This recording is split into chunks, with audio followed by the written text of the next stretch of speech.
এতিয়া চৰকাৰী ঘৰৰ বাবেতো আপোনালোকে সকলোৱে জিঅ'টেক কৰিলে। এতিয়া জিঅ'টেক কৰাৰ পাছত পাছৰ পৰ্যায়খিনি কেনেকুৱা ধৰণৰ হ'ল আপোনালোকে হয়তো নিশ্চয় গম পাইছে। এতিয়া চৰকাৰী ঘৰ পাবলৈ গৈ আছেহে আছে। এতিয়া যিসমূহ লিষ্টত নাম আহিলে সকলোৱে নাপাব এইকাৰণে আপোনালোকক সকলোখিনি কথা জনাম, কোনসকলে পাব, কেতিয়ালৈ পাবগৈ, আৰু এতিয়া এনেকুৱা ধৰণৰ এই যি কথাখিনি মাজতে ওলালে এইখিনি এতিয়া ঘৰে ঘৰে তেনেদৰে আকৌ এইখিনি জৰীপ চলিব। সকলোখিনি কথা আজিৰ ভিডিঅ'ৰ জৰিয়তে আপোনালোকক জনাব গৈছোঁ। ভিডিঅ'টো বহুত বেছি দীঘলীয়া নহয়। ভিডিঅ'টো আপোনালোকে শেষলৈকে চাব। শেষলৈকে চাই আপোনালোকে ভিডিঅ'টো কেনে পালে কমেণ্টৰ জৰিয়তে আপোনালোকৰ মতামত লিখিবলৈ নাপাহৰিব। আৰু এইখিনিতে এটা অনুৰোধ কৰিম, চেনেলটোলৈ যদি আপোনালোক নতুনকৈ আহিছে চেনেলটো ছাবস্ক্ৰাইব কৰাৰ লগতে কাষতে থকা বেল আইকনটো প্ৰেছ কৰি অল কৰি থ'ব, যাতে নতুন এটা ভিডিঅ' দিয়াৰ লগে লগে আপোনালোকে আগতীয়াকৈ চাবলৈ পায়। যদি ভিডিঅ'টো চাই ভাল পায় লাইক এটা কৰি দিব, আৰু কথাখিনি যুক্তিসংগত হয় নে নহয় সেইখিনি আপোনালোকে ক'ব, আৰু ভাল পালে শ্বেয়াৰ এটা কৰি দিব বুলি আশা কৰিলোঁ। এতিয়া চৰকাৰী ঘৰৰ বাবে জিঅ'টেক কৰিব ক'লে, যিহেতু এতিয়া আমাৰ অসমত বহুতখিনি তেনেদৰে এতিয়াও বহুত পৰিয়াল আছে তেওঁলোকে চৰকাৰী ঘৰ ইতিমধ্যে পোৱা নাই, কিন্তু পাবলগীয়া কেতিয়াবাই পাব লাগিছিলে, তেওঁলোকে পোৱাহে নাই।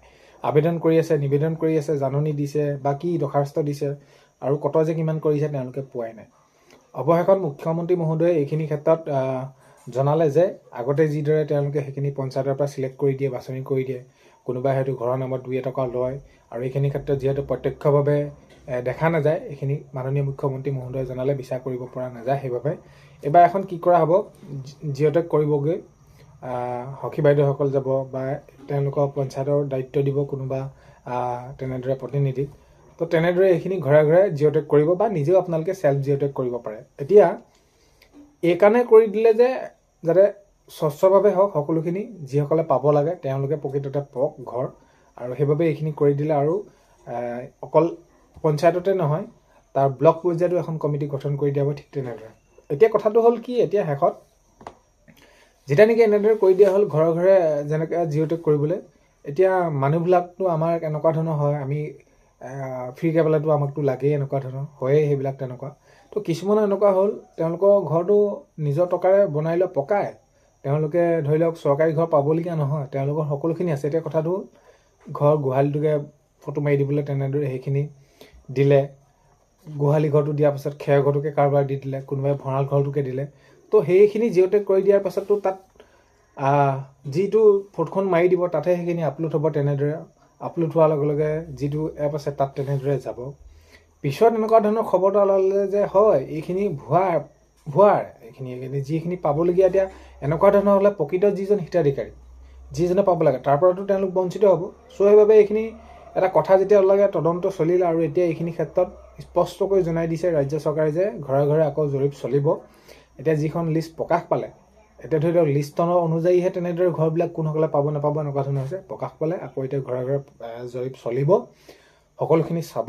যদি কোনোবাই তেনেকুৱা ধৰণৰ কৰিছে তেওঁলোকে হয়তো সেইখিনি তেওঁলোকৰ বাবে ব্যৱস্থা গ্ৰহণ কৰা হ'ব বুলি এইখিনি জনাই দিছে। কাৰণ কেলৈ কামটোতো বাঢ়ি গৈছে, এতিয়া কম দিনৰ ভিতৰত এতিয়া নতুনকৈ যিসকলে পাব লাগে তেওঁলোকক দিব পাৰিলে হয়। আকৌ এতিয়া এনেকুৱা ধৰণৰ এটা মাজতে খেলি মেলি হৈ যোৱাৰ লগে লগে তেওঁলোকৰ চৰকাৰৰ কাম বাঢ়িব, কাম বঢ়াৰ লগে লগে আকৌ দিন বেছিকৈ গুচি যাব। তো সেইকাৰণে নিৰ্দিষ্ট সময়ত কেন্দ্ৰীয় চৰকাৰৰ পৰা ৰাজ্য চৰকাৰে নতুনকৈ ঘৰ অনুমোদন পাইছে, যিহেতু সেইখিনি সমান্তৰালভাৱে সকলোখিনি কাম কৰি আছে। তাৰ যিবিলাক চাকৰি দিছে, তাৰ সমান্তৰালভাৱে বেলেগ আঁচনি দিছে, তাৰ সমান্তৰালকৈ চৰকাৰী ঘৰ দিয়াৰ ক্ষেত্ৰতো কোনো পৰীক্ষা ৰৈ থকা নাই, সকলোখিনি কাম কৰি গৈছে। কিন্তু নিয়াৰিকৈ দিয়াৰ বাবে সেইখিনি আকৌ আমন্ত্ৰণ পাইছে। কিন্তু এনেকুৱা ধৰণৰ এটা বেমেজালি হৈ যোৱাৰ লগে লগে এইখিনি অলপ খেলি মেলি আহি পায়। চ' সেইবাবে ঘৰে ঘৰে আকৌ জৰীপ চলিব। এতিয়া যিখন লিষ্ট প্ৰকাশ পাইছিলে সেইখিনিত যদি কোনোবাই কাৰোবাৰ ঘৰত ধৰি লওক ভঁৰাল ঘৰ হওক বা তেনেদৰে তেওঁলোকে সেইখিনি কোনোবাই ধৰি লওক খেৰৰ ঘৰ হওক সেইখিনি তেওঁলোকে দিছিলে জিঅ'টেক কৰি, তেতিয়া তেওঁলোকৰ বাবে বহুতখিনি অসুবিধা হ'ব। তো তেনেকুৱা ধৰণৰ কৰিলে তেওঁলোকৰ সেইখিনি ব্যৱস্থা গ্ৰহণ কৰাৰ কথা মাননীয় মুখ্যমন্ত্ৰী মহোদয়ে স্পষ্টকৈ জনাই দিছে। আৰু এইখিনি ক্ষেত্ৰত আগন্তুক সময়ত তেওঁলোকে সেইখিনি ক'ব কেনেদৰে কোন সময়ত সিদ্ধান্ত গ্ৰহণ কৰিব পাৰি। আৰু এতিয়া যিহেতু 26 নিৰ্বাচনলৈ বহুত এটা বেছি দিন নাই, আৰু মাজত মাত্ৰ কেইটামান দিন আছে, নিৰ্বাচনৰ তাৰিখ ঘোষণা কৰিব, অধিসূচনা জাৰি হ'ব। আৰু এইখিনি ক্ষেত্ৰত আপোনালোকে যিহেতু কমেণ্টৰ জৰিয়তে সুধিছিলে যে ঘৰবিলাক কেতিয়ালৈ পাব নাপাব কি হ'ব, এতিয়া এই যি নিৰ্বাচনৰ আগত আপোনালোকে পোৱাৰ কোনো ধৰণৰ সম্ভাৱনা নাই। তো নিৰ্বাচনৰ পিছতে আপোনালোকৰ সকলোখিনি কাম সম্পূৰ্ণ হৈ উঠিব। আৰু এইখিনি যিখিনি লিষ্ট প্ৰকাশ পালে, লিষ্টৰ অনুযায়ী আপোনালোকৰ ঘৰে ঘৰে সেইখিনি জৰীপ চলিব। জৰীপ চলাৰ পিছত কোনসকলে পাব লাগে নালাগে এইখিনিৰ ওপৰত তদন্ত হ'ব। তাৰপিছত আপোনালোকে পৰ্যায়ক্ৰমে যিসকলে পাব লাগে তেওঁলোকক সেইখিনি পৰ্যায়ক্ৰমে সেই সকলোখিনিকে তেনেদৰে ঘৰত তেওঁলোকক আপোনালোকক দিয়া সেইখিনি চেষ্টা কৰিব, অৰ্থাৎ আপোনালোকক দিব। এতিয়া প্ৰায় যিহেতু শেহতীয়াকৈ আপোনালোকে গম পায় 3 লাখতকৈ অধিক পৰিয়ালে সেইখিনি চৰকাৰী ঘৰ পালে আৰু তাৰ যিসমূহ বহুতে সুধি আছিলে ৱেইটিং লিষ্ট আছে নেকি আগৰ, তেনেকুৱা ধৰণৰ ৱেইটিং লিষ্ট কোনো ধৰণৰ নাই।